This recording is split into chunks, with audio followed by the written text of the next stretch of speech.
Buenas tardes, señoras y señores. Les damos la bienvenida a este acto. Les pedimos, por favor, si pueden silenciar sus teléfonos celulares para evitar interrupciones durante el mismo. En este Salón Rojo de la Facultad de Derecho de la Universidad de Buenos Aires, damos comienzo al acto en el que se hará entrega del diploma que acredita al profesor Gabriel Casado Ollero como doctor honoris causa de la Universidad de Buenos Aires mediante la resolución del Consejo Superior número 841 del año 2025. Preside este acto la señora vicedecana de la Facultad de Derecho de la Universidad de Buenos Aires, la profesora doctora Silvia Nona, y la acompañan en el estrado, justo a nuestro distinguido homenajeado, el doctor José Manuel Almudí Cid, decano de la Facultad de Derecho de la Universidad Complutense de Madrid, vía Zoom; Horacio Corti, director de la Maestría en Derecho Tributario y Financiero de esta Casa de Estudios; Gustavo Naveira, profesor titular de Finanzas Públicas y Derecho Tributario de la Facultad de Derecho de nuestra Universidad de Buenos Aires; y el profesor Juan Manuel Álvarez Echagüe, director del Observatorio de Derecho Penal Tributario, también de esta Casa de Estudios. Nos acompañan también entre el público profesores, alumnos, docentes, no docentes e invitados especiales a quienes agradecemos su presencia. Antes de las alocuciones, les agradecemos las adhesiones y salutaciones de parte de Pedro Mercado Pacheco, rector de la Universidad de Granada; José Antonio Sánchez Galeana, director del Departamento de Derecho Financiero y Tributario de esa misma Casa de Estudios; y de Carolina Gala Durán, directora... Hola Manuel, ¿qué tal? Hoy está el micro cerrado y no consigo oír nada. A ver si lo puedes conectar, gracias. Directora, ahí vamos a ver si solucionamos estos pequeños desperfectos técnicos a los cuales no somos ajenos, sobre todo desde hace algunos años. Les decía también la salutación de Carolina Gala Durán, directora del Departamento de Derecho Público y Ciencias Histórico-Jurídicas de la Universidad Autónoma de Barcelona. Todos ellos han enviado sus saludos para el homenajeado durante el día de hoy. Ahora sí, le cedemos la palabra a la vicedecana de la facultad para brindar sus palabras de honor a nuestro homenajeado. ¿Qué tal? Buenas tardes. Bueno, antes que nada quiero asegurarme que estén escuchándonos. ¿Nos están escuchando ahora? Parece que no. Esperamos un poquito, ya que estamos con gente presenciando del otro lado. No, el problema es YouTube. No es YouTube, es solo José, que está por Zoom. El resto está por YouTube y están escuchando bien. Ah, es solamente uno. ¿Ahora sí? Bueno, ¿cómo están? Buenas tardes. Para mí es un verdadero honor participar de esta ceremonia en la cual la Universidad de Buenos Aires va a distinguir con el diploma de doctor honoris causa al profesor Gabriel Casado Otero, jurista español, profesor, investigador de talla excepcional, cuya trayectoria ha iluminado el camino del derecho con rigor, innovación y compromiso. Recibir un doctorado honoris causa de la Universidad de Buenos Aires no es solamente un reconocimiento de valor académico y simbólico, es también el título honorífico más alto que otorga la Universidad de Buenos Aires. Y este título queda reservado para quien o para quienes hayan realizado contribuciones extraordinarias. No se premia únicamente logros pasados. El doctorado honoris causa encarna también la excelencia que perdura, el conocimiento profundo, la integridad ética y la visión inspiradora que marcan un rumbo para las generaciones futuras. El profesor Casado Ollero es una figura eminente del derecho financiero y tributario, un maestro que ha sabido unir el rigor científico con la sensibilidad institucional y humana propia del derecho público. Su obra, reconocida internacionalmente, ha formado a generaciones y ha generado puentes en el ámbito jurídico, tanto en Europa como en América Latina. Su vínculo con Argentina y en especial con esta Facultad de Derecho ha sido constante, ha sido muy generoso, ha habido un permanente intercambio y muchos docentes, más grandes, más jóvenes y muchos más habrá, han podido formarse y aprender de sus conocimientos, como les digo, por la generosidad de él. Ha participado de congresos, seminarios, colaboraciones académicas y ha fortalecido ese diálogo jurídico que reafirma la importancia del derecho cuando estamos hablando de justicia, de racionalidad y de equidad. Profesor Casado Ollero, esta distinción expresa nuestra más profunda gratitud y admiración. Y la Universidad de Buenos Aires se honra al incorporado simbólicamente como docente y como parte de nuestro claustro.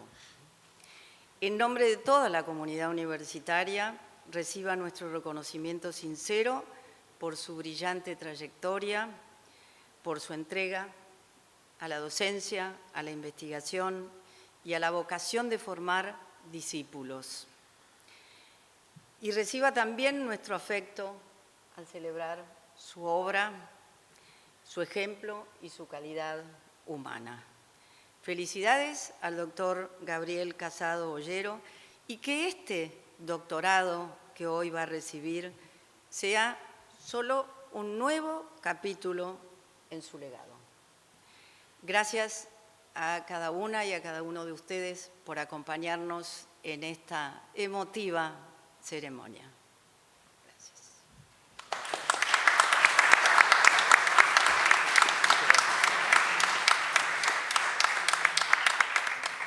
Ahora creo que estamos en condiciones de cederle la palabra al doctor José Manuel Almudícid.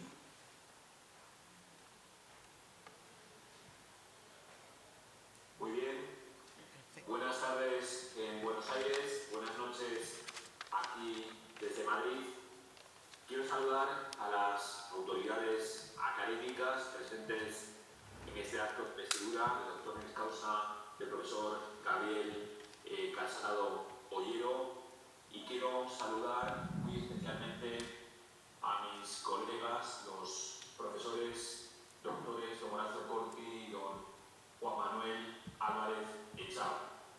En primer lugar, quiero agradecer mi presencia en este relevante acto, representando a la Facultad de Derecho de la Universidad Complutense de Madrid, en la que el profesor, el maestro Gabriel Casado Ollero, ha desarrollado su labor docente e investigadora a lo largo de más de 3 décadas, tras haber ocupado previamente las cátedras de Granada y de la Universidad de Barcelona. Sin perjuicio de honrar, como se merece a un jurista tan comprometido en la lucha por el derecho desde distintos ámbitos como el profesor Casado, quiero aprovechar el generoso gesto de la UBA para estar presente con ustedes hoy de cara a destacar la excelente relación existente entre dos facultades hermanas entre las que concurren tantas concomitancias. Por lo que se refiere específicamente al derecho financiero y tributario, quiero subrayar que la relación entre la UBA y la Universidad Complutense es una relación de ida y vuelta, en la que contamos con relevantes proyectos comunes, entre los que quiero destacar, por encima de todos, el Congreso Iberoamericano de Derecho Penal Tributario, que ya cuenta con 3 ediciones, que ha vivido diferentes sedes en diferentes países y que sin duda es un éxito de convocatoria año tras año. En el germen de esta relación entre los juristas que nos dedicamos al derecho financiero y tributario de la UBA y de la Complutense, que ha trascendido lo profesional y hoy en día abarca también lo personal, ha estado el profesor Gabriel Casado. Yo conocí a los doctores Corti y Echagüe en el marco de unas jornadas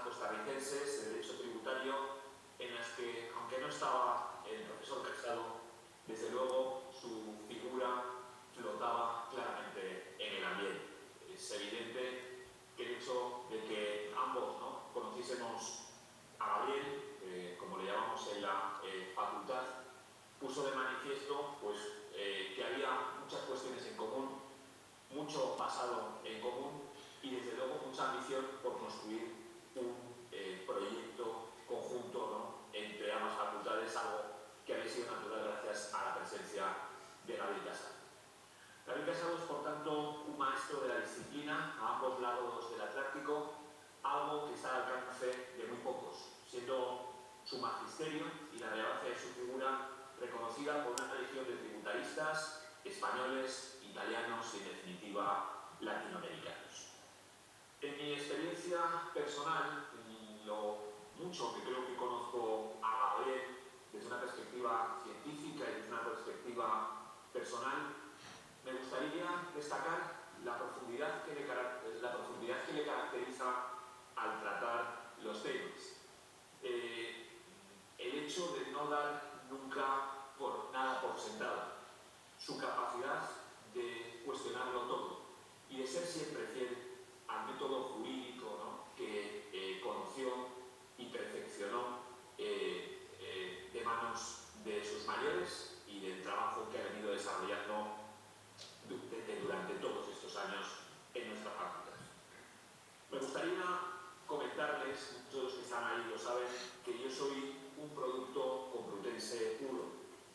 Me honro en decir que a mí me ha educado la tribu complutense. He tenido, por supuesto, como todos, maestros con los que he trabajado muy directamente, pero he tenido la fortuna de haber tenido contacto y haber tenido relación con una generación de juristas en el Departamento de Derecho Financiero y Tributario de la Complutense que desde luego me han hecho llegar donde estoy, y entre los que el profesor Gabriel Casado ocupa un lugar, esto es absolutamente reconocido por todos en nuestro país, un lugar de privilegio. Hoy es un día de celebración para el profesor Gabriel Casado, para su familia, para sus amigos, pero lo es también para la UBA y por ende también para la Facultad de Derecho de la Complutense, que reconoce la trayectoria de uno de nuestros tributaristas más ilustres, pero también la trayectoria de un departamento que, de las manos del profesor Said Muhammad, un inicio, y luego de las manos de muchos otros, pues ha dedicado en cuerpo y alma a cultivar esa disciplina. Muchas gracias, Gabriel, por todo el trabajo que has desarrollado durante estos años. Muchas gracias por tu magisterio y confío que estemos a la altura del legado científico, académico y personal que nos has dejado, que nos sigues dejando todos los días. Gracias también a la Universidad de Buenos Aires por ese reconocimiento que por ser merecido no debe ser desde luego menos agradecido por parte de nuestra facultad. Gracias a todos.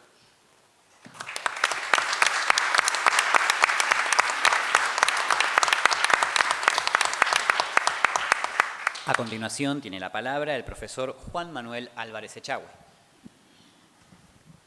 ¿Qué tal? Buenas tardes. ¿Cómo les va a todos y a todas? Horacio y yo estamos como de partener, en realidad, de Gustavo, de Silvia y de Gabriel. Con Gabriel nos conocimos en el año 98, en enero del 98. Él era profesor nuestro en unos cursos que hicimos en Baeza con un grupo de argentinos que hemos seguido fortaleciendo una amistad de mucho tiempo y que nos reencontramos con varios de ellos en Salta hace pocos días. Cuando uno plantea qué es Gabriel, y le decíamos a Silvia ahí cuando estábamos charlando, cada uno hemos tenido diferentes referentes en España, de los que hemos pasado por España estudiando, y el nuestro, puedo decirlo por Horacio también, ha sido Gabriel. Ha sido Gabriel desde lo científico, pero ha sido Gabriel desde lo personal, siempre con una relación muy intensa, siempre dispuesto a venir a Argentina todas las veces que uno se lo pidiera, con una generosidad única, y sin dudas para mí la mente más brillante de su generación en materia de derecho financiero y tributario, que tal vez escribió menos de lo que hubiéramos todos deseado, pero que ha sido maravillosos todos sus trabajos. Hoy miraba que me dejó la 35 edición de su libro del curso de Derecho Financiero y Tributario. Del 90 hasta ahora, una edición por año, ¿sí? Eso demuestra lo que es Gabriel y lo que era el grupo de trabajo de Gabriel. Así que para nosotros, con Horacio, con Gustavo, con Fabiana y con Pablo, impulsar este honoris causa es simplemente un acto de reconocimiento mucho más que merecido. Agradecerte, Gabriel, que hayas venido, agradecerte estos días que hemos podido disfrutar juntos y agradecerte tu legado. Yo decía, y él lo replicaba en el libro que me dejó, pese a los vaivenes de la vida, ¿sí? Acá estamos y muchas gracias por haber venido y por haberte sometido a todos estos días en Buenos Aires juntos, Buenos Aires, Salta juntos. Gracias de corazón y nada, los que te conocemos, te queremos profundamente.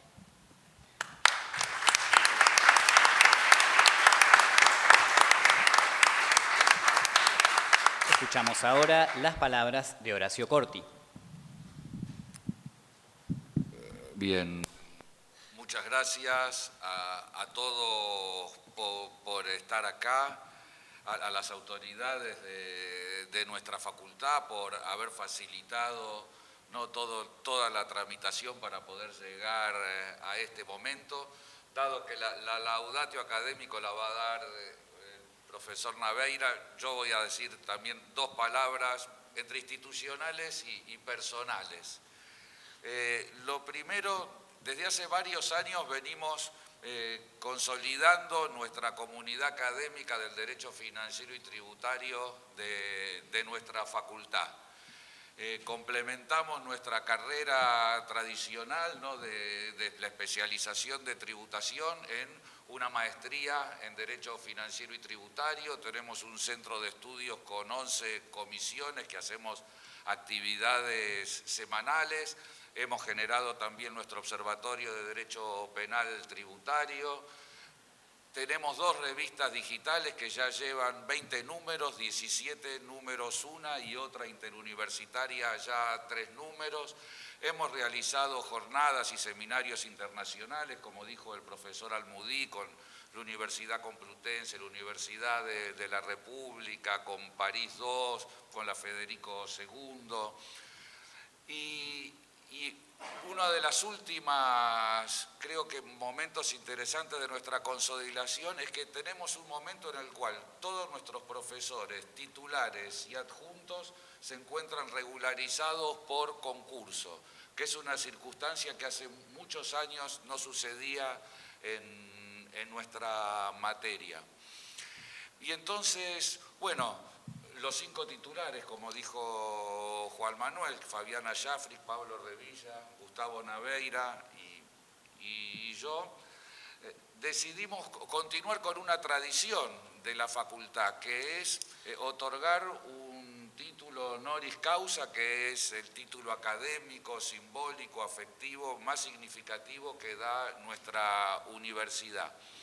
El último que dimos de nuestra materia se dio hace 10 años, con un acto en este mismo lugar, el 29 de octubre del 2015, al profesor Mauricio Plazas Vega. Y la laudatio la hizo el profesor Casás, que fue nuestro maestro y quien lo propuso a él en ese momento.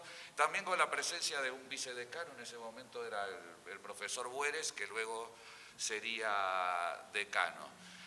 Y entonces, bueno, viendo esa situación, rápidamente, no sé, alguien propuso el nombre de Gabriel Casado Ollero y todos concordamos, así que hicimos la propuesta a la facultad de este primer doctorado honoris causa, luego de tantas cosas, ¿no?, de la pandemia, etcétera, y que es un reconocimiento y una continuación de una tradición, ¿no? Porque un doctorado honoris causa es reconocer a alguien que cada uno de nosotros considera como un maestro. Y esa situación de la tradición creo que es algo muy importante, ¿no? Porque El conocimiento en las ciencias duras se transmite de otra forma, pero en nuestras ciencias sociales se transmite a través de las personas y es importantísimo esa relación personal académica que se va tejiendo entre las diferentes generaciones, ¿no? Maestros y discípulos que generación y generación van haciendo el conocimiento en esa tarea tan compleja, ¿no? Que es por un lado asumir lo que uno recibe y uno está en el camino que otros recorrieron y uno lo tiene que elaborar y reelaborar a la luz de los desafíos del tiempo presente, con toda la carga de innovación y reflexión que eso significa. Y entonces creo que es muy importante que retomemos esta tradición de a los grandes maestros de nuestra disciplina, tanto argentinos como del extranjero, poder reconocerlos, en este caso reconocer a Gabriel, que todos tenemos nuestras experiencias y relaciones personales, creo que ya más de 30 años, unos u otros, poco más o poco menos. Yo le estoy profundamente agradecido, siempre se lo digo y ahora lo puedo decir públicamente, a que me incentivó a escribir uno de mis libros muy queridos, que es el Derecho Constitucional Presupuestario, bueno o malo, a mí me gusta mucho, y él me dijo en un momento, vos tenés que sistematizar todo esto que vas exponiendo en artículos, conferencias, tiene que presentarse de forma sistemática y de alguna forma me dio el empujón para poder iniciar esa travesía. Y finalmente, como dijo el decano, ¿no? el profesor Al-Mudisit, también es un símbolo de nuestra relación con la Universidad Complutense de Madrid, que nos unen lazos de todo tipo y de largo tiempo, pero también entre nuestras sociedades, nuestros pueblos, nuestras naciones, ¿no? Entre la Argentina y España. Y entonces un símbolo de amistad, ¿no? de unión, de buscar los encuentros en una época en la cual todo el mundo parece ser empeñado en destacar y enfatizar los antagonismos, más que aquello que nos acercan, más allá de todas las diferencias que pudiéramos tener. Entonces, simplemente muchas gracias, Gabriel, por estar acá, muchas gracias también a la vicedecana y a nuestra facultad por poder acompañarnos en todo esto que estamos haciendo, porque todo el mundo lo sabe, sin el acompañamiento de una institución, de sus autoridades, todo lo que uno hace acá es imposible. Y así que, bueno, nada más y los dejo, creo, con Gustavo y con nuestro amigo Gabriel.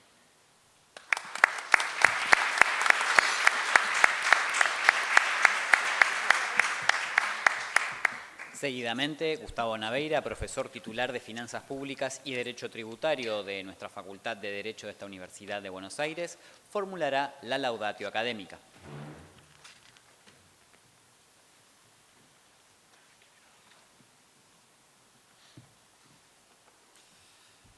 Buenas tardes a todos los presentes, en especial a nuestro doctor honoris causa y a su familia. Cuando hace un tiempo atrás los demás profesores titulares de la Cátedra de Finanzas Públicas y Derecho Tributario me convidaron a que tomara la palabra para dirigirme ahora a todos ustedes, luego de aceptar con muchísimo gusto la tarea, pensé en qué tenía para decirles y en cómo decírselo. Lo primero que quiero hacer es transmitirles cierta tranquilidad con relación al cómo. Lo que diré, lo diré de manera breve. Igualmente les quiero advertir que deben desconfiar de quienes dicen voy a ser muy breve y sobre todo los que dicen que van a ser muy, muy breves, ¿no? Desconfíen de eso. ¿Qué, quién, cómo, cuándo, cómo, dónde, cuánto, por qué y para qué? Estas son las preguntas esenciales que siempre nos hacemos, lo sepamos o no, seamos o no conscientes de estas preguntas. Lo que haré es intentar plantear y responder, insisto, brevemente, algunos de estos asuntos con relación a Gabriel Casado. El quién, pues ya me lo han dicho, se trata del doctor Gabriel Casado Ollero, que es natural de Granada, España, licenciado en Derecho por la Universidad de Granada. Algunos dónde y algunos cuándo de Gabriel, algunos solamente. De sus logros académicos diré solamente que se licenció en Derecho en el año 1976 con el primer Premio Nacional Fin de Carrera de la Promoción Jurídica 1971-1976. Luego se doctoró en Derecho en la Universidad de Bolonia, en Italia, en 1979, es decir, 3 años después de recibido, con sobresaliente cum laude. Luego, unos pocos años más tarde, ya en 1986, accedió a la Cátedra de Derecho Financiero y Tributario en la Universidad de Granada, pasando luego a la Universidad Autónoma de Barcelona entre los años 1988 y 1993, y desde enero de 1994 revistió funciones en la Universidad Complutense de Madrid, como ya nos dijo, se jubiló recién el año pasado. Como ven, son 3 universidades de muchísimo prestigio y en todas accedió Gabriel por concurso o, como lo denominan en España, por oposición, que eran unos ejercicios agotadores de verdad, de los cuales siempre da noticia a Gabriel, y mucho más antes de la reforma universitaria que tuvieron en España a principios de los años 2000, donde el asunto se suavizó un poco. Gabriel además fue profesor visitante en varias docenas de las más prestigiosas universidades de más de una docena de países de América Latina. Me referiré ahora a unos pocos qué, ¿no? Porque me comprometí a ser breve y a relatar la carrera de Gabriel en forma detallada, conspiraría y con todo éxito, por cierto, con esto que les prometí de ser breve. Gabriel es autor de muchos libros, monografías, capítulos de libros, artículos de doctrina, artículos periodísticos, y entre ellos, arbitrariamente, quiero destacar algunos de los que me parece que son verdaderos faros en la enseñanza y en la investigación de nuestra disciplina. El primero que quiero destacar es la participación en el que para mí es el mejor manual o tratado de la asignatura en lengua castellana, que es la obra iniciada por Juan Martín Queralt y Carmelo Lozano Serrano, y luego continuada con la colaboración de José María Tejerizo López, de nuestro Gabriel Casado y ahora también de Germán Orón Moratal. La impronta de Gabriel es notable en este libro. Si bien siempre fue un texto muy claro, cuando Gabriel se incorporó a su elaboración y a partir de las ediciones en que Gabriel comenzó a colaborar, el libro adquirió mucho más brillo, más profundidad y más claridad. Y eso es notable y se ve la pluma de Gabriel en los capítulos en los que interviene. Ya sobre la claridad quiero hacer una pequeña comparación con otra obra de otro entrañable amigo que también es honoris causa por esta facultad, que es Eusebio González García. Eusebio González escribió su libro con José Luis Pérez de Ayala y ese libro, dicho por el propio Eusebio, era un ladrillo.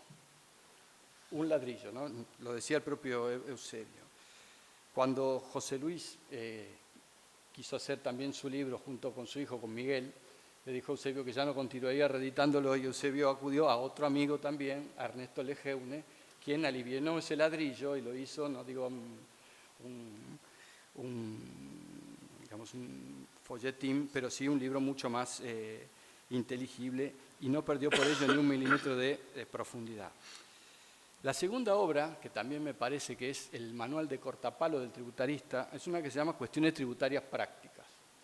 Es una obra donde es una especie de hágalo usted mismo en materia tributaria, donde usted encuentra toda la respuesta a todas las preguntas. Debe haber quedado un pelín desactualizado en algunas cosas, porque ya no se volvió a reeditar, pero están todos los temas que uno dice, esto cómo corno se soluciona, ahí está. Ahí está, es como el manual del zapatero remendón, arregla todo con ese libro. La tercera es un artículo no muy largo de Gabriel, escrito en 1981, se llama La colaboración con la administración tributaria, : notas para un nuevo modelo de relaciones con el fisco. En él, Gabriel lo que profetizó fue el diluvio universal de obligaciones formales que nos caería en la cabeza y nos inundaría a todos los contribuyentes, terceros y demás viandantes, y que la relación con el fisco dejaría casi de ser una relación obligacional sustantiva para pasar a ser una vinculación y una red enmarañada y muy costosa de deberes de hacer, informar, declarar, delatar, confesar, etc. La cuarta, que seguramente todos los que están aquí la conocen, es su artículo en 2 partes, El principio de capacidad económica y el control constitucional de la imposición indirecta, que está publicada en la Revista Española de Derecho Financiero, también en el año 1981. Se ve que en 1981 ni la televisión miraste para hacer todo esto. Sin exagerar, esos 2 artículos que componen uno solo, desde mi punto de vista, esos 2 artículos conforman un monumento sobre cómo describir, pensar, criticar, escribir bien y en forma perdurable sobre un tema fundamental y troncal en esta materia. No le falta ni le sobra una palabra. Leer en realidad estos dos artículos es como ver el Cenáculo de Leonardo en Milán. Uno siempre lo puede estar horas y horas y además siempre va a descubrir un matiz, siempre va a haber una mirada, siempre va a haber otra cosa, siempre va a haber una duda, siempre va a haber algo y además es como estar discutiendo casi con Gabriel. En quinto y último lugar de sus qué es su conferencia sobre los fines extrafiscales de la imposición que nos brindó en 1994 en nuestra querida Asociación Argentina de Estudios Fiscales. Más allá de que la asociación no se preocupó mucho, que digamos, por la prolijidad de la desgravación, nada personal, Gabriel, no fue contigo, fue con todo lo que hablaron, todo lo que hicieron conferencias. Aún así, con este descuido, la conferencia de Gabriel es una joya en la que reluce el pensamiento que ayuda a distinguir dentro de la extrafiscalidad todas las gradaciones que hay, desde el impuesto, el tributo que se establece y que tiene alguna consecuencia de por sí natural por fuera de la recaudatoria, hasta el tributo que se quiere poner para causar sola, pura y exclusivamente un fin extrafiscal, recaude o no. Les voy a mencionar ahora ciertos cómo y algunos cuándo. Seguramente todos y cada uno de nosotros nos preguntamos cómo hizo Gabriel. ¿Cómo hizo para hacer todo esto y cuánto es lo que hizo? Y eso que yo no mencioné ni lo voy a hacer, sus pasantías, colaboraciones, trabajo de investigación, su labor como abogado de la matrícula y demás tareas y trabajo que Gabriel no para de hacer. Si la reunión no fuera tan solemne como es, cabría atribuirle lo que seguramente le habrán dicho en Barcelona, es un cul de mal seient, que dicho en castizo es culo de mala sien, porque eso es lo que es Gabriel, una persona increíblemente inquieta. Unos pocos por qué y para qué. Y aquí la pregunta debería entenderse en este sentido, de quién me mandó, porque los por qué y para qué son los que uno se pregunta después de estar reunido con Gabriel, porque la reunión con Gabriel uno se va con tarea para el hogar. Gabriel es tan inquieto que contagia. Tú debes hacer, y lo acaba de decir Horacio. Uno va, se encuentra con Gabriel, sea que tome un café, que camine 2 cuadras, o que almuerce o cene con él y se va con tarea para el hogar. Con esto tú tienes que hacer esto, tienes que hacer esto, vamos a hacer la enciclopedia no sé qué, vamos a hacer esto, vamos a hacer otro, y eso después, el famoso ¿quién me mandó ver a este señor que ya yo quería cenar y resulta que me voy y tengo que hacer un montón de cosas? La semblanza docente, doctrinaria y profesional de Gabriel Casado, yo creo que nunca quedaría completa si omitiera decir 2 o 3 palabras más sobre los aspectos suyos que para mí están entre los más importantes. El aspecto normal y sencillo de Gabriel, que es reflejo de su naturaleza. La enorme generosidad intelectual y con su tiempo. Tengo cierta autoridad para decirlo, porque le conozco desde el año 1992 en unas jornadas organizadas aquí, en este mismo salón, con motivo del 5º centenario del descubrimiento de América. También coincidí con Gabriel varias veces en España y en México, y yo no he dejado de aprender de cada comentario, de cada participación, incluso una en Mar del Plata, donde, no sé si te acordás, Gabriel, si se te pasó el susto de aquella vez, que casi nos caemos en un ascensor en Torre de Manantiales. Gabriel es un apasionado por discutir, por debatir, por enseñar, por aprender y sobre todo por sacar del error al interlocutor. Gabriel es una persona íntegra y valiente que no bajó jamás sus banderas cuando algún que otro famosillo profesor, posiblemente envidioso de su inteligencia y desconfiado de su honestidad, le hizo el vacío para que emigrase de Cataluña, lo que Gabriel siempre respondió con la sonrisa y con trabajo, y nunca con una ofensa. Gabriel nunca pierde su buen sentido del humor. Sobre esto lo que quiero recordar, y también es otra anécdota que a mí me parece bastante elocuente, cuando en México, en el año 2016, en México, la Corte de México organizaba un seminario al que Gabriel tenía siempre la equivocación de convidarme a participar. También esa vez se equivocó con un colega de Paraguay, el doctor Sindulfo Blanco, que era miembro de la Corte de Paraguay. Ahí este señor Sindulfo Blanco dijo que si bien el artículo 252, primer párrafo de la Constitución paraguaya establece que los miembros de la Corte duran 5 años en sus cargos, bien entendida la norma, se podía entender que el cargo era vitalicio. Lo que nos dio a entender que, bueno, sí podía ser vitalicio, te morís a los 4 años, resulta que el cargo fue vitalicio, ¿no? Que es una manera de hacerle decir a la norma eso, pero hay con Gabriel le dimos en bautizar lo que fue dentro de toda la teoría de la interpretación de las normas, que seguramente, Alberto, tendrás que ayornar tu obra, la interpretación sindulfística de la norma. O sea, hágale decir a la norma lo que a usted le plazca. Yo les dije que iba a ser breve, creo haber cumplido. Yo les deseo muy buenas tardes y que tengan un feliz y merecidísimo festejo con Gabriel Casado. Muchas gracias, Gabriel.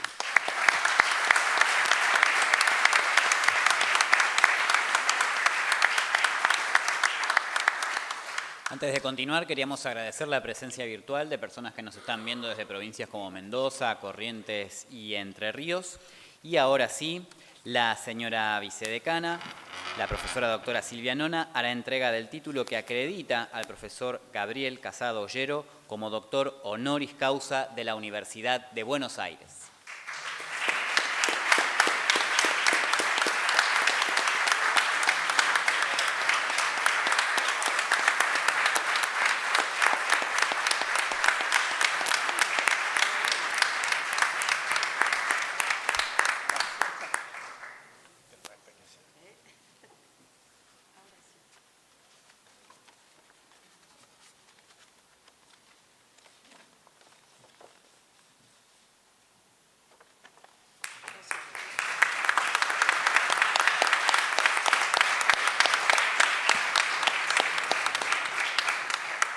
Y ahora sí, el momento más esperado, el profesor Gabriel Casado Ollero, flamante doctor honoris causa de esta universidad, dictará su conferencia titulada Sobre el poder fiscal.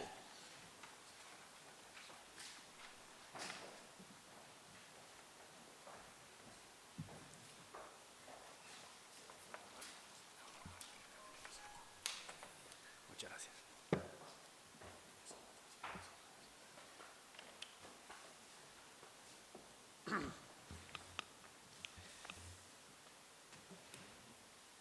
Ilustrísima señora vicedecana de esta Facultad de Derecho, que acaba de acogerme entre sus miembros, doctora Silvia Nona, ilustrísimo señor decano de la Facultad de Derecho de la Universidad Complutense, que ha tenido la deferencia de participar presencialmente a distancia en este acto, colegas de la Cátedra de Finanzas Públicas y Derecho Financiero y Tributario de esta facultad, restantes miembros del claustro de profesores, colegas de otras universidades, familia y familia de amigos que asistís a este acto presencialmente o en la distancia al otro lado del espejo.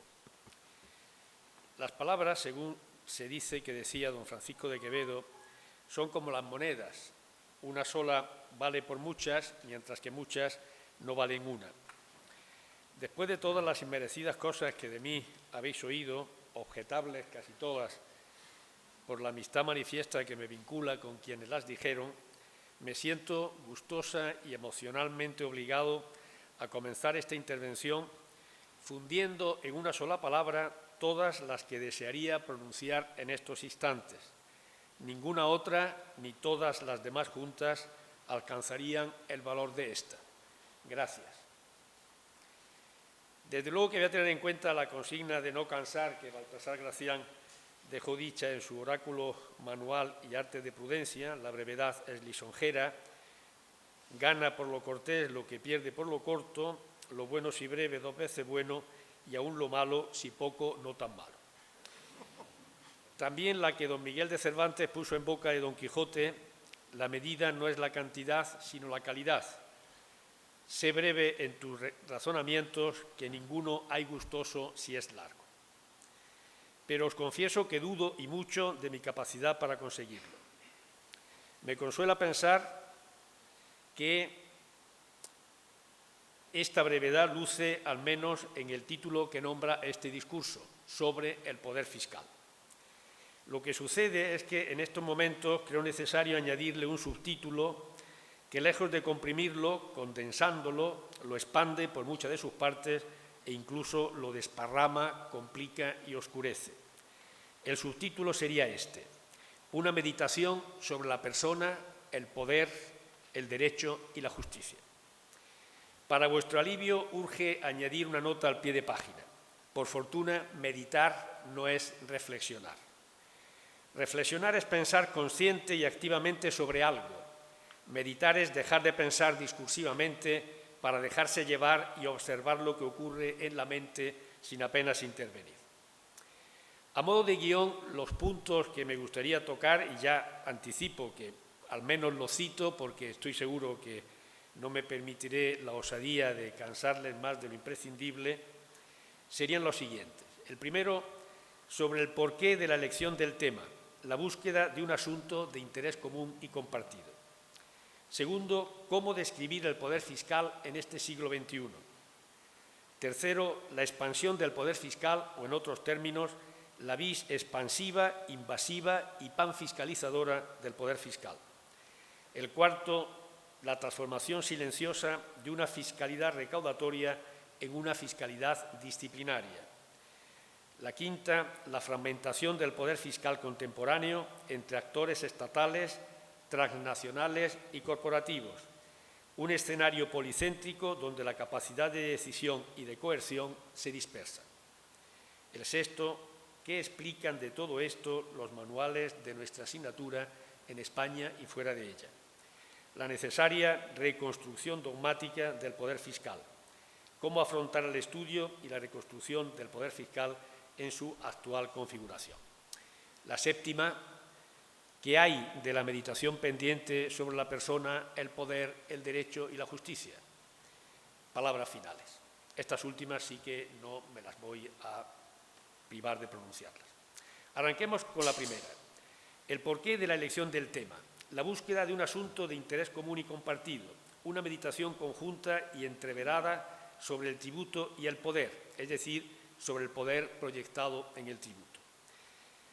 Como conozco razonablemente bien mis muchas limitaciones y confieso que una vez recuperado de la sorpresa de este inesperado reconocimiento, me agobió mucho la tarea de elegir el tema de esta intervención. Juan Manuel Álvarez Echagüe es testigo de ello. Casi tanto la elección del tema, o incluso más, que la de abordarlo una vez escogido. Lo que desde el principio me pareció evidente es que lo que debía pronunciar hoy ante vosotros no podía ser un discurso de pura circunstancia, ni tampoco una disertación neutra para salir del paso. Buscaba hablaros de algo que en lo posible aludiera a vivencias que pudierais compartir conmigo, a un objeto de interés común que nos uniese al menos durante el rato de mi perorata, que procuraré ser lo más breve posible, aún con poca esperanza de conseguir. Y tratándose de la materia que hasta hoy me distrajo, digámoslo así, académica y profesionalmente, no se me ocurrió tema de mayor interés común ni de más compartidas vivencias que el relacionado con dos asuntos que están y que se les siente por todas partes, el poder y el tributo. Comencemos con el poder. El poder es la más antigua y quizás la más rudimentaria experiencia social, debido a que el ser humano, en cuanto ser social, siempre ha querido formar parte de un grupo. Cualquiera que sea el grupo, ello implica sumisión al poder. El poder es, pues, una necesidad social. En las sociedades humanas siempre hay alguien que manda y gobierna mientras que otros obedecen. La sociedad puede ser entendida como un entramado de relaciones de poder, en el que los individuos y grupos buscan influir en la conducta de otros. Las dinámicas sociales son relaciones de dominación. El poder está en todas partes, no porque lo abarque todo, sino porque viene de todas partes, dice Michel Foucault. Como observan Bertrand Russell, El poder, un nuevo análisis social, escrito en el año 1938, el poder es a las ciencias sociales lo que la energía a la física. Luego nada cuesta advertir que, al igual que la energía, el poder tiene muchas formas y está por todas partes, pasando continuamente y sin parar de una de sus formas a otras. El poder es la producción de efectos destinados, es decir, intencionales, buscados con un propósito. Tener poder es la capacidad de lograr y provocar los resultados que se desean, es decir, influir en el mundo y en otros de manera intencional. Para avanzar una definición de poder entre las muchas existentes, me quedo con la que propone el filósofo italiano Geminello Preterosi, de la Universidad de Salerno. El poder es la capacidad de obtener obediencia, en su caso, con el uso de la coacción o de la fuerza. El poder es una voluntad que se impone. ¿Y qué sucede con el tributo? Su Majestad el Tributo, titulaba en una columna del ABC del pasado domingo, antes de ayer, con su habitual lucidez y finura intelectual, el rector del Real Colegio de España en Bolonia, el doctor Gutiérrez Alonso, a quien mucho agradezco su deferencia y amabilidad al compartirme. Pues bien, sucede que el tributo, el impuesto, que ahora es muchas cosas juntas, comenzó siendo una voluntad que se impone, o un puro poder de facto, según rezaba la exposición de motivos de la benemérita Ley General Tributaria Española de 1963. Por ello, solo bastaba dejarse llevar o dejarse caer, según se mire, un poquito, para que la meditación sobre el tributo acabara desembocando derechamente en una meditación sobre el poder.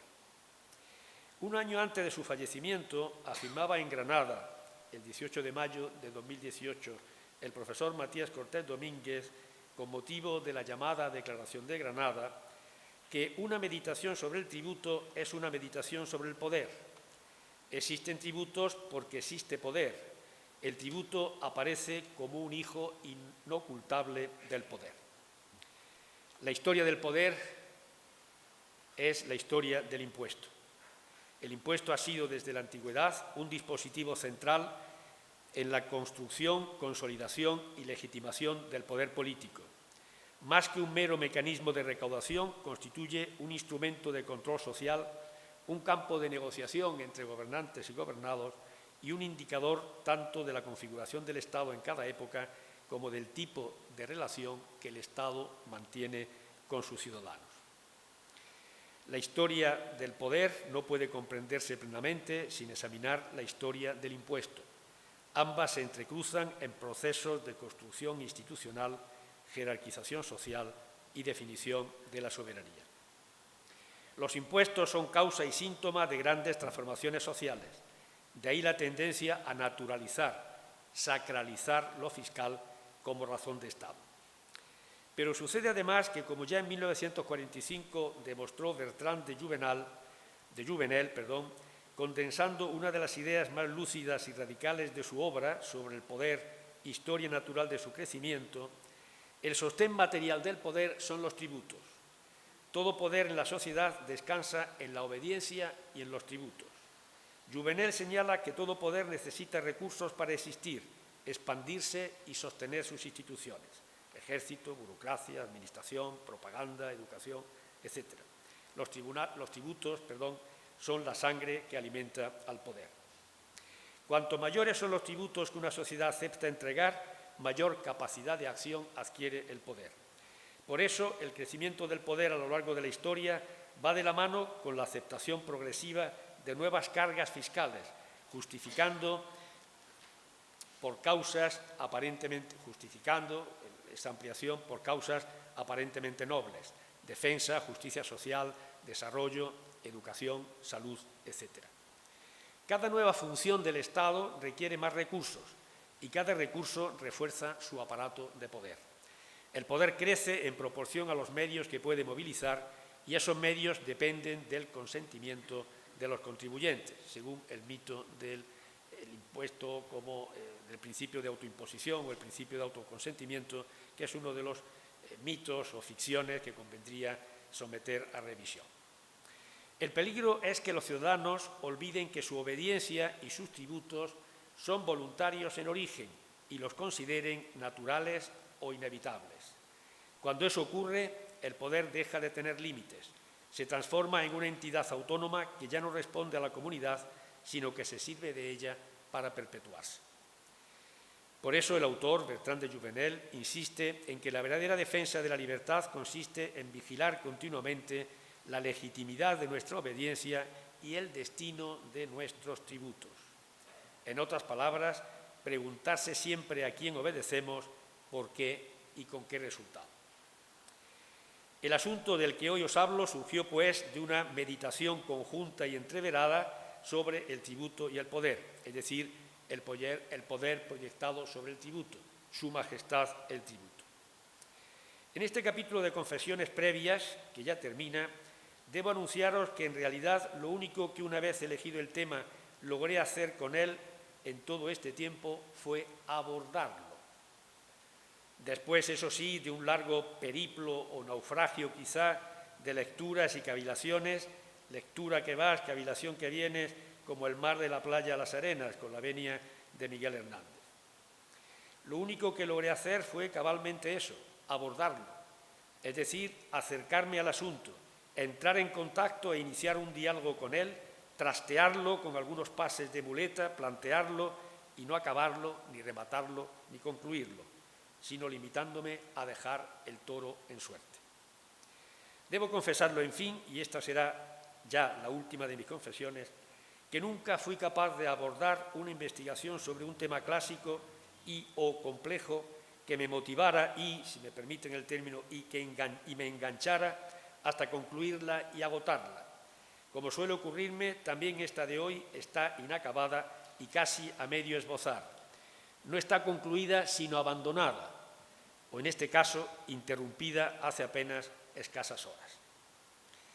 Además de a mis propias carencias, quizá ello se deba a lo que hace más de 50 años aprendí en las clases de Francisco Murillo Ferrol sobre la que entonces se llamaba sociología política. El mejor servicio que pueden hacer a la cultura occidental, las investigaciones inacabadas y los libros que se limitan a acumular citas, es permanecer inéditos. Segundo, ¿cómo describir el poder fiscal en el siglo XXI? La cuestión del nombre. Cabalmente, el poder fiscal, que es el término que abraza y los funde a ambos, el poder y el tributo. Conocer las cosas es nombrarlas. Nos apropiamos de la realidad mediante la palabra. Había que encontrar el nombre que permitiera apropiarse de la realidad, procurando, en lo posible, que el nombre sea la cosa misma. Inteligencia, dame el nombre exacto de las cosas, que mi palabra sea la cosa misma, en el brillante verso de Juan Ramón Jiménez. Este poema de Juan Ramón Jiménez presenta un antiguo problema de la filosofía, la relación entre el lenguaje y la realidad, entre las cosas y las palabras.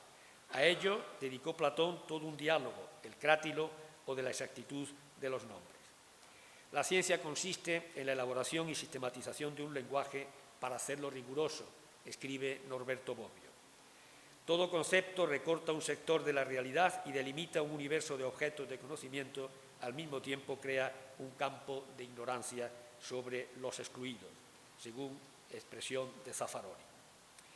Renuncio a hablar de poder tributario, potestad de imposición o potestad de establecer y exigir tributos, porque este es un concepto poco abarcador, que solo tiene reconocimiento en la norma y en el dogma o en la dogmática clásica, pero no en la realidad.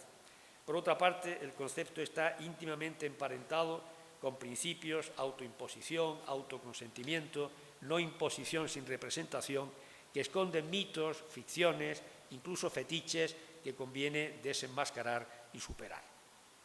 Por razones opuestas, renuncio asimismo a hablar de poder financiero, concepto este sin duda más abarcador tanto del ingreso como del gasto público, pero que, como enseguida se verá, no abarca toda la actual dimensión del poder fiscal y, por otra parte, tiene escaso respaldo o reconocimiento normativo y jurisprudencial. Propongo por ello el concepto de poder fiscal, que aun careciendo asimismo de respaldo normativo, en cambio creo que describe mejor la realidad actual del fenómeno del poder proyectado a la realidad actual del fenómeno tributario. ¿Cómo describir el poder fiscal en el siglo XXI? Renunciemos a la definición, que sería prematura y quizás pretenciosa, y conformémonos con la descripción del poder fiscal, que sería el prius lógico para, en su caso, abordar después su definición. La definición busca captar la esencia de un concepto, aquello sin lo cual dicho concepto dejaría de ser lo que es. Una definición apunta a lo necesario y suficiente del concepto en cuestión. La descripción, en cambio, señala propiedades, rasgos o manifestaciones que algo puede tener, pero no necesariamente son esenciales. Habla del modo de aparecer, no de la esencia. La definición, en cambio, exige precisión conceptual, la descripción admite variabilidad contextual. La definición estabiliza el significado, mientras que la descripción muestra el funcionamiento del término en la práctica comunicativa. Definir es una operación estructural, fija límites conceptuales. Describir es una operación fenomenológica, expone apariciones y matices. Ambas son necesarias. Sin definición, el concepto se difumina. Sin descripción, el concepto se vuelve abstracto y estéril. Pero para definir y simplificar, lo primero que se requiere es impregnarse de la complejidad de la cosa y entrar en contacto con ella. El poder fiscal es el más fuerte y arrogante de los poderes públicos. El objetivo sería destacar la necesaria reconstrucción dogmática del poder fiscal, poniendo de manifiesto inicialmente la complejidad del fenómeno. Entre otras cosas, el poder fiscal en el siglo XXI es el poder público plural, o quizá mejor, el conglomerado de poderes públicos, hay otros que públicos no son, encargados de gravar, de no gravar, de exonerar, de regular, de vigilar, de controlar e investigar, de castigar, de revisar las reclamaciones y recursos planteados contra sus propios actos de regularización y de sanción antes de que lo haga el Poder Judicial, y, en fin, la de gastar. Es decir, más pausadamente, el poder de establecer tributos, la potestad originaria para establecer tributos, dice el artículo 133.1 de la Constitución española, corresponde exclusivamente al Estado mediante leyes. El poder de reconocer exenciones y beneficios fiscales, artículo 133.3, el poder de vigilar y controlar a cualquier persona física o jurídica, pública o privada y determinados entes sin personalidad, con el fin de comprobar e investigar sus hechos, actos, elementos, actividades, explotaciones, negocios, valores y demás circunstancias determinantes de la obligación tributaria, para verificar el correcto y puntual cumplimiento de las obligaciones y deberes materiales y formales aplicables conforme a la interpretación que de ellas pretende la Administración tributaria. El poder de requerir información a cualquiera de aquellas personas, naturales o jurídicas y entes sin personalidad, que resultan irrestricta y permanentemente compelidas a colaborar con la autoridad fiscal, requiriéndoles información, de toda clase de datos, informes, antecedentes y justificantes con trascendencia tributaria relacionados con el cumplimiento de sus propias obligaciones tributarias o deducidos de sus relaciones económicas, profesionales o financieras con otras personas. Todo, casi todo, de casi todos. El poder de regular es en un desbordado Estado regulador que utiliza el tributo, la exacción fiscal, la detracción patrimonial coactiva como instrumento de gobierno. Y el poder de castigar los incumplimientos, contravenciones o desobediencias a lo exigido o regulado por el propio poder fiscal y que éste considere cometidos cuasi objetivamente con cualquier grado de culpa o negligencia. El poder de revisar las reclamaciones y, en fin, el poder de gastar, es decir, de ordenar, asignar y distribuir el dinero público. Tercero, la expansión del poder fiscal, o en otros términos, la vis expansiva, invasiva y panfiscalizadora del poder fiscal.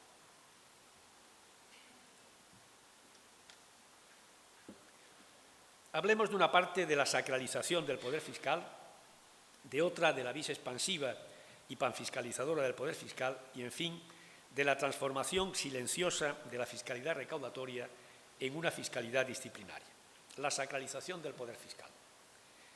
Entendemos por tal el proceso simbólico, jurídico y práctico u operativo por el cual las potestades tributarias del Estado se revisten de una autoridad cuasi indiscutible, desplazando la deliberación democrática, la crítica científica y los contrapesos constitucionales hacia una deferencia con el poder que trata lo fiscal como un ámbito inmune. La noción de sacralización del poder tiene una genealogía político-cultural que se describe en las ciencias sociales contemporáneas como la atribución de un carácter sagrado a la autoridad temporal para brindarla de la controversia profana. Con ella se le otorga una cualidad de sagrado a algo que no lo es.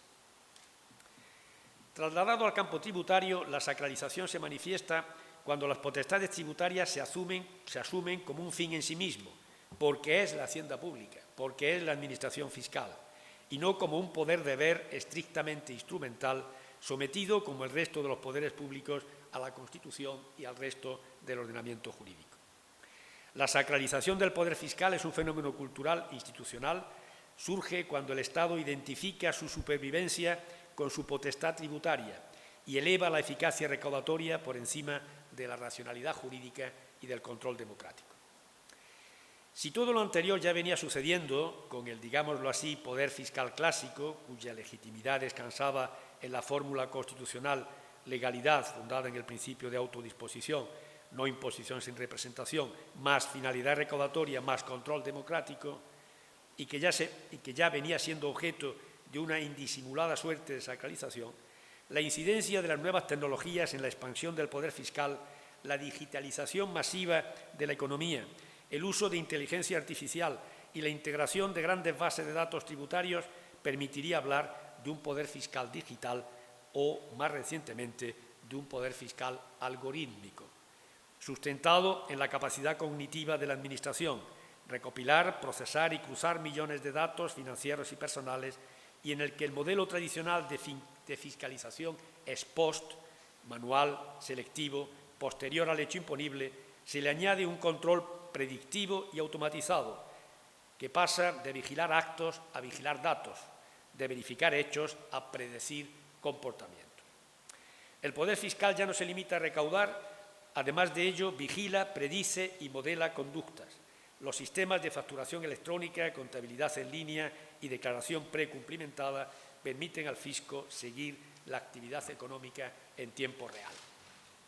Los contribuyentes dejan de ser evaluados como personas, sujetos de derecho, y pasan a ser perfiles de riesgo gestionados por algoritmos.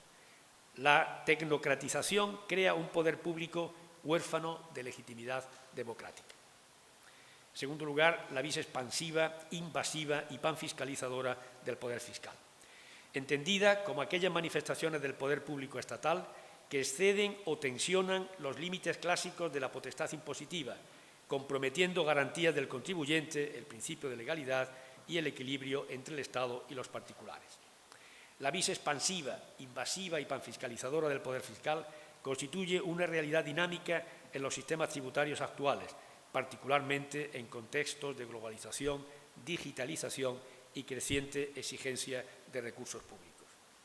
La expresión vis expansiva aparece en la doctrina para otros ámbitos como los derechos fundamentales. Por ejemplo, se habla de la vis expansiva de los derechos fundamentales y su incidencia en la configuración, concretización y exigibilidad de los derechos sociales.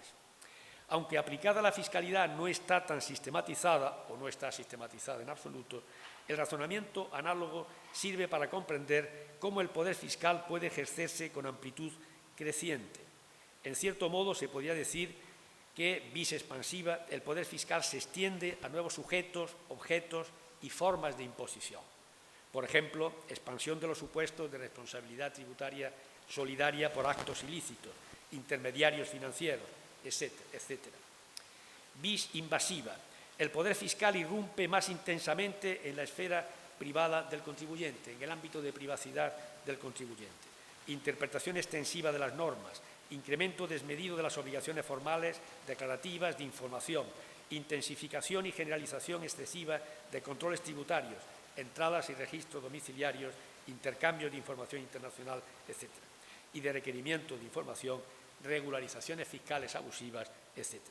Finalmente, la vis panfiscalizadora. El término sugiere o evoca una fiscalización omnipresente o muy amplia, una especie de infraestructura de vigilancia económica generalizada, una sensación de supervisión permanente de los obligados tributarios, donde el control se convierte en una práctica intensiva, abarcadora, condicionando su libertad económica y privada, excediendo o desbordando quizá la lógica tributaria para entrar en la lógica del control social o regulatorio. En conjunto, este fenómeno plantea retos al equilibrio entre el deber de contribuir y las libertades paradigmáticas de protección del contribuyente, tensionando las garantías de los obligados tributarios. En síntesis, la panfiscalización como función reguladora disfrazada supone la mutación del poder fiscal en un poder de control social y económico que desborda su justificación originaria recaudatoria y que tiende a configurarse como un poder público excesivo y huérfano de contrapeso. Esta mutación genera una especie de fiscalismo totalizante, en el que el Estado, a través del aparato tributario, vigila, condiciona o corrige conductas económicas y sociales incluso sin finalidad recaudatoria directa, y una notable confusión entre la función fiscal y la función reguladora. La panfiscalización implica que el Estado usa los instrumentos fiscales para fines ajenos a la tributación: prevención de blanqueo, regulación ambiental, control del gasto, fomento de sectores virtuosos, penalización de conductas no deseadas, etc. Es decir, la fiscalidad deja de ser neutra y se transforma en un poder de dirección de la economía y de las conductas, lo cual equivale a un poder regulatorio disfrazado de fiscalidad. El desplazamiento de control judicial y parlamentario, la fiscalización algorítmica o automatizada dificulta la tutela judicial efectiva. Los contribuyentes no conocen la lógica de selección, perfiles de riesgo, ni existe control ex ante de proporcionalidad y legalidad. En consecuencia, el poder fiscal se convierte en un poder autónomo que ya no responde plenamente a la ley ni al juez, sino a su propia lógica técnica y estadística. Riesgo de un poder público total. El Estado fiscal, dotado de poder informacional total, de sanción económica inmediata y de algoritmos predictivos, deviene un leviatán financiero. Este nuevo tipo de poder público excesivo no se apoya en la coacción física, sino en la coacción informativa y económica. La amenaza de exclusión del sistema de facturación, de embargos automáticos, de cierre digital de la actividad, etc. La fiscalización globalizada tiende a convertir al fisco en un observador ubicuo y omnisciente de la vida económica, una suerte de ojo administrativo que todo lo ve, según expresión de Lavagrange, globalización, evasión fiscal y fiscalización tributaria. La omnipresencia informativa sustituye la proporcionalidad clásica. El Estado ya no pregunta, sabe, y con base en ese saber, decide.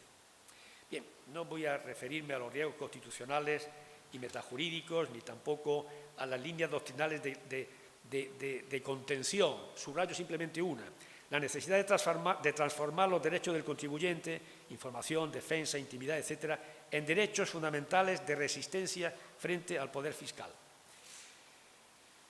Conclusión: la panfiscalización encarna la paradoja contemporánea del Estado fiscal en su afán por garantizar la igualdad tributaria y la suficiencia financiera. El Estado se dota de un poder de control que amenaza con desbordar los principios que legitiman su propia existencia. Sin contrapeso, el poder fiscal muta en poder de gobierno total. En cuarto lugar, de la transformación silenciosa de una fiscalidad recaudatoria en una fiscalidad disciplinaria. François Julien, en Las transformaciones silenciosas en el país de los cambios imperceptibles, escribe lo siguiente: no se ve nada, sin embargo, hora tras hora, día tras día, todo cambia. El niño crece, el cuerpo envejece, la montaña se erosiona, el clima se modifica o bien la pareja lentamente se deshace. Estas modificaciones mínimas y constantes, inadvertidas pero esenciales, constituyen el curso del mundo y la trama de la existencia. Avanzan en voz baja, siempre presentes aunque invisibles, precisamente por ser mínimas y graduales. Un buen día, como se dice, el resultado salta a la vista, al improviso, dirían en Italia, con la súbita y engañosa evidencia de un acontecimiento nuevo. Este amor ha muerto, el planeta está en peligro, soy viejo, el niño ha crecido. ¿Cómo ha ocurrido? En el instante nos quedamos atónitos. Vemos de repente lo que estaba ahí, patente, y sin embargo fuera de nuestro campo de atención.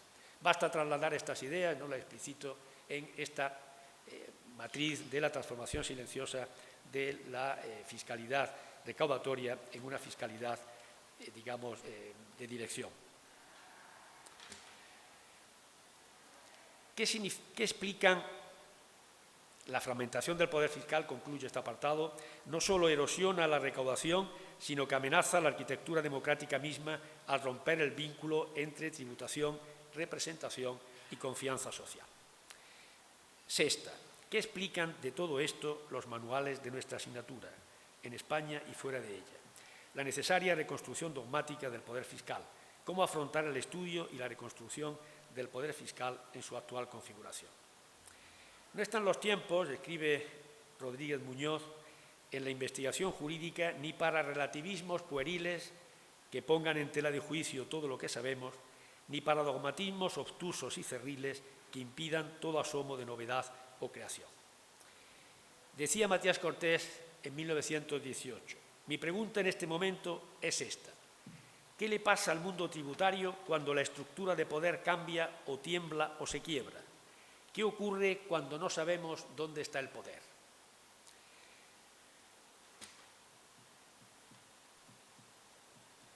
Los conceptos nacieron en un contexto que ha dejado de existir. La conclusión se impone por sí misma. Una de las dos cosas, o el discurso jurídico o la realidad, se encuentran equivocadas. No tienen ningún punto en común, ni tan siquiera tangencial. El problema está en que, una vez más, permanezcamos instalados en lo que Gustavo Bueno llamaba el pensamiento Alicia. Tampoco resiste el menor roce con la realidad. La historia del derecho público, escribe Antonio Jiménez Blanco, puede sintetizarse como una larga batalla por despojar al poderoso de los peores atributos de la condición humana: la arbitrariedad, el sentido de venganza, la adopción de decisiones en base a los complejos personales más graves desde el punto de vista psicológico, que para Mas Inri suelen destacarse de manera especialmente aguda entre quienes se dedican al oficio de gobernantes. La resistencia del poder fiscal así descrito a dejarse pensar, según algunos mitos simples, con los cuales debían contentarse nuestros ancestros, se trata de relevar los diferentes desafíos que el pensamiento, ya sea científico o filosófico, ha encontrado, las soluciones que ha aportado a las incertidumbres que permanecen. En su obra El derecho dúctil, Gustavo Zagrebelsky sugiere que los grandes problemas del derecho no se encuentran jamás en las constituciones, ni en los códigos, ni en las leyes, ni en las decisiones judiciales o en cualquier otra manifestación de derecho positivo con las que trabajan los juristas, ni en consecuencia jamás los han solucionado.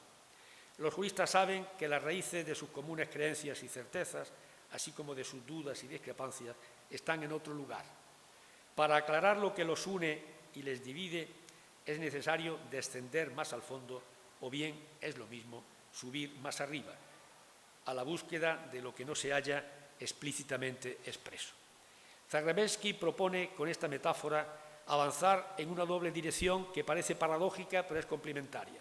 Por un lado, descender hacia las raíces profundas del derecho, su sustrato cultural, histórico, antropológico, y por otro lado, elevarse hacia los principios y valores supremos que orientan su legitimidad, como la justicia, la dignidad, la libertad o la igualdad.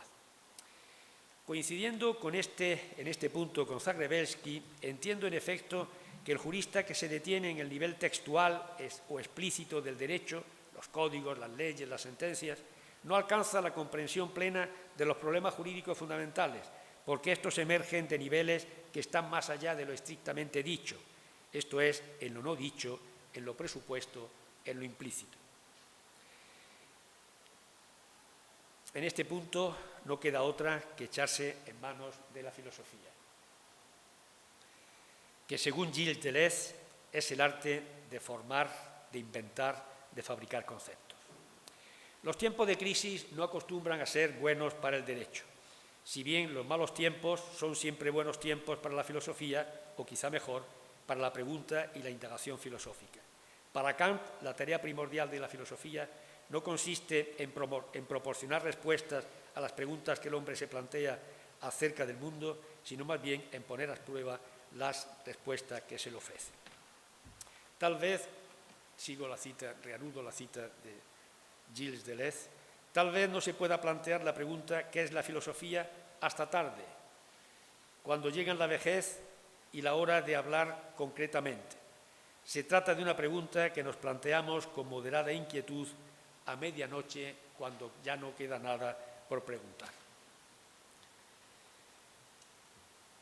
La indagación del significado del poder fiscal, desde esta otra perspectiva filosófica, enderezaría la reflexión no a la confirmación de lo que se sabe, ni quizá tampoco a la búsqueda de nuevas certezas, sino a cuestionar y poner a prueba las que se tienen, confrontándolas con el mundo real.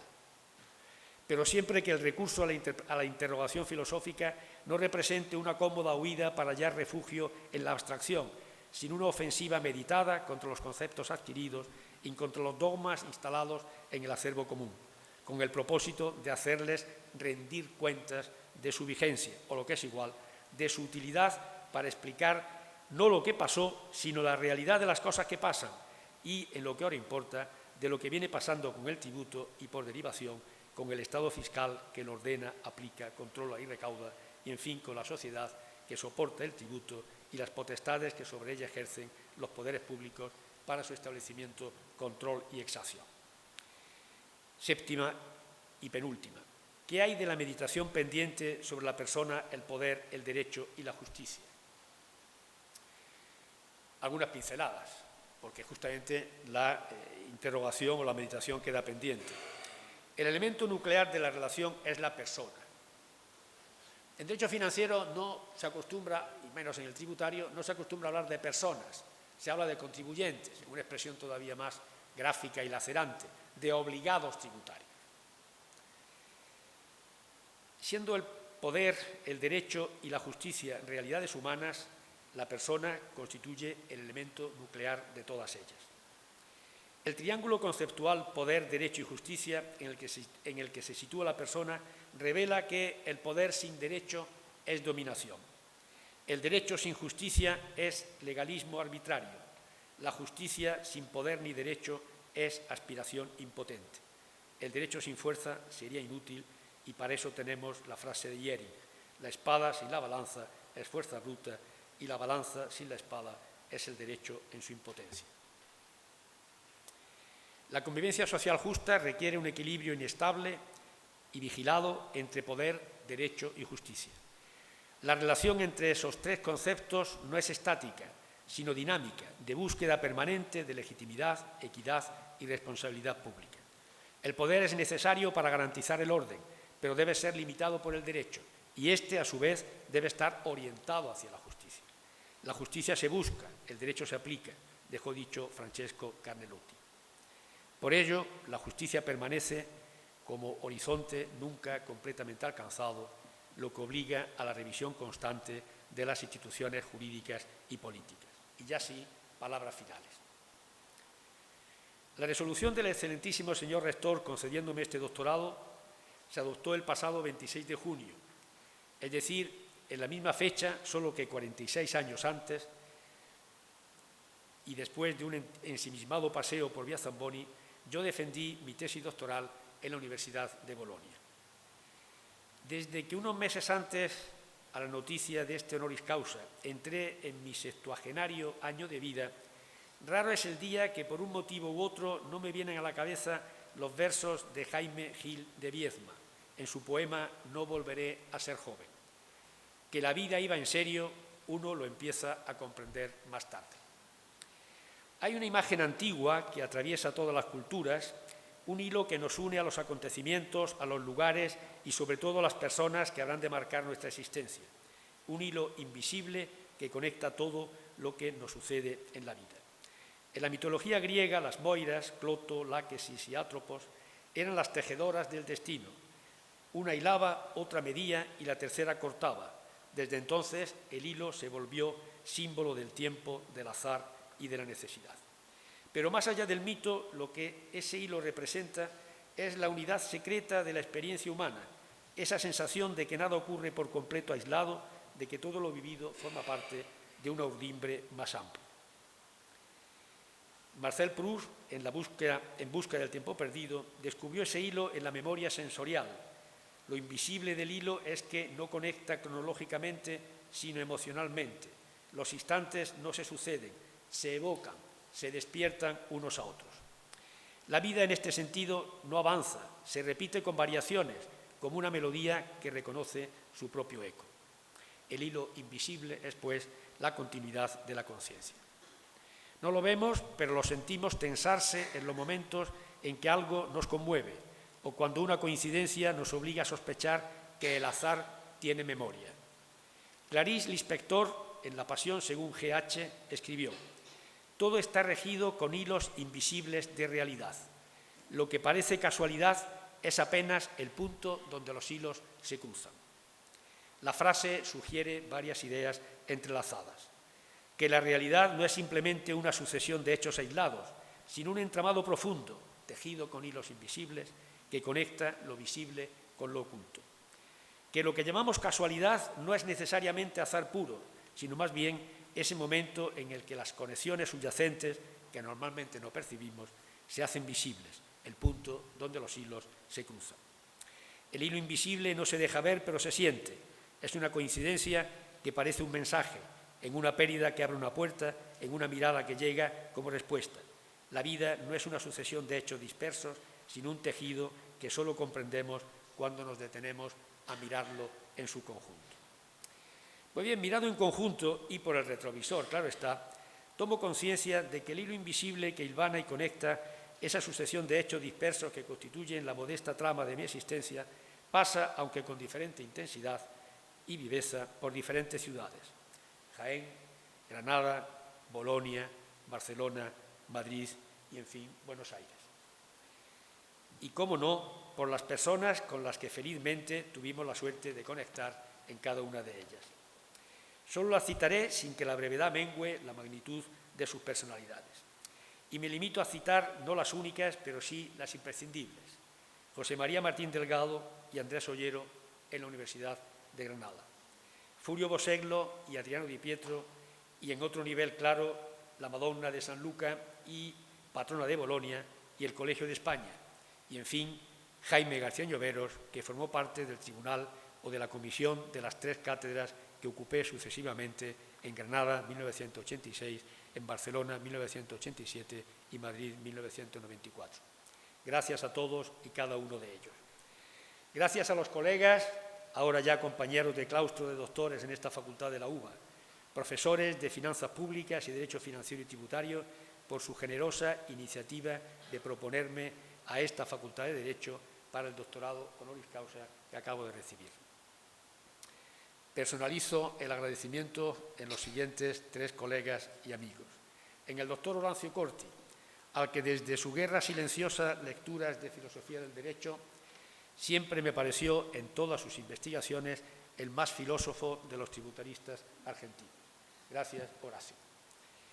En el doctor Juan Manuel Álvarez Echagüe, al que tuve el gusto de conocer en mi tierra, Jaén, en 1998, en el primer curso organizado por la Universidad Internacional de Andalucía, bajo el rectorado, el hilo invisible, del antes citado doctor Martín Delgado, y al que considero el más argentino, vital y vitalista de los tributaristas que conozco, y pese a ello, el más modesto, generoso y entusiasta de todos ellos. Gracias, Juan Manuel. En el doctor Gustavo Naveira de Casanova, discípulo de mi querido y recordado compañero y amigo, el profesor Eusebio González, a quien conocí en la Universidad de Salamanca con motivo de su doctorado, el principio de no confiscatoriedad, estudio en España y Argentina, le debo decir que ninguna de mis abuelas, querido Gustavo, por separado o juntas, habrían sido capaz de redactar y dedicarme una laudatio tan entrañable y generosa como la que acabamos de oír. Gracias, Gustavo. Mi recuerdo entrañable y mi infinito agradecimiento a mi familia por consanguinidad y por afinidad en todos sus grados. A mis 5 hijos, a Isabel, madre de los 4 primeros, y a Elena, madre de mi 5º y rezagado hijo nieto, a mis 2 hermanos y, por último, pero no en último lugar, a mi familia por amistad, es decir, a mi familia de hermanos y amigos a los que quiero y de los que estoy seguro que me quieren. Mi primer encuentro con Buenos Aires tuvo lugar en junio de 1992. Pensando bien la cosa, me habría parecido cuento que 33 años después yo llegara a pronunciar este discurso de investidura honoris causa en esta universidad. Un honor sin causa que os agradezco de todo corazón. Me habéis regalado algo que hacía muchos años no experimentaba con tanta profundidad: el orgullo y el desafío de saberme universitario, es decir, de saberme en el deber de hacer algo por los demás. Esta frase no es mía, es de Andrés Ollero, otro de los que cité al principio de la Universidad de Granada, con quien además, de nuevo el hilo invisible, tuve ocasión de coincidir hace justamente un mes, el 11 de octubre, en Granada, como no, en la celebración del 40 aniversario de la promoción jurídica 1990-1995, de la que ambos fuimos docentes, 1980-1985 mejor. Aprovecho la generosa presencia en la sala del profesor Rubén Asorey y de su esposa Adriana, a quienes conocí en esa primera visita a Buenos Aires en 1992. Tuve la suerte de comprobar entonces su exquisita hospitalidad al igual que he tenido ocasión de volver a disfrutarla en estos días. Hay cosas, queridos Rubén y Adriana, que como la misma Buenos Aires son eternas como el agua y el aire. Agradezco también la presencia de Alberto Tarsitano, que debo decir que fue el primer tributarista argentino que conocí en el año 1992. Tuvo la generosidad de recogerme en el aeropuerto de Ezeiza. La presencia de Guillermo Lalanne, la presencia de mi discípulo y ahora colega Sergio Alburquerque, que se ha desplazado desde Chile para estar en este acto. Y finalmente, con este acto nos incardinamos en una pequeña dinastía con quienes nos precedieron en la tenencia de este título. Me honra ser acogido y figurar desde ahora en el elenco de doctores de esta universidad, que gracias a vuestra generosidad también me permito desde ahora considerar mía, y ello junto a figuras tan destacadas de la ciencia jurídica y en particular del derecho tributario, entre las que figuran varios de los maestros fundadores de la dogmática jurídico-tributaria iberoamericana, española e italiana. Y tengo el regomello, esta es una palabra viva del español coloquial, granadino para más señas, que expresa intranquilidad, pesadumbre, malestar que no se exterioriza. Tengo el regomello, digo, de que quizá los promotores de mi nombramiento no han calibrado bien el desnivel existente con tales figuras para aparecer a su lado. Sin embargo, el desnivel y la distancia que me separa de ellos es tal que ellos pueden disimularme sin fatiga alguna y mi proximidad en ningún modo alcanzará a rebajarlos. Gracias por todo.